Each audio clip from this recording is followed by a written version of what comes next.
ఈ ప్లేస్ ఆంధ్రప్రదేశ్‌లోన శ్రీకాకుళం దగ్గరలో రాజాం అండి. ఇది యాక్చువల్లీ మా హస్బెండ్ ప్లేస్. మా హస్బెండ్ రాజాం దగ్గరలో బాలేరు అనే విలేజ్‌లోనే పుట్టారండి. అండ్ ఆయన studies like schooling, college and అన్నీను అలా విజయనగరం, రాజాం, శ్రీకాకుళం దగ్గరలో సరౌండింగ్స్‌లోనే అన్నీ అయ్యాయి కాబట్టి ఆయనకి ఈ ప్లేస్ అంటే చాలా ఇష్టము.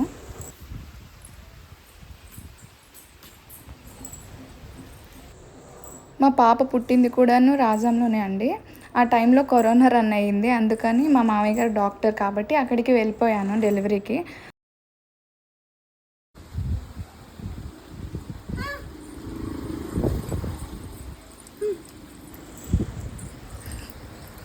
మా పాప అయితే సమ్మర్ హాలిడేస్ ఎప్పటికొస్తాయి, అప్పటికి నానమ్మ వాళ్ళ ఇంటికి వెళ్దాం అని వెయిట్ చేస్తూ ఉంటుంది.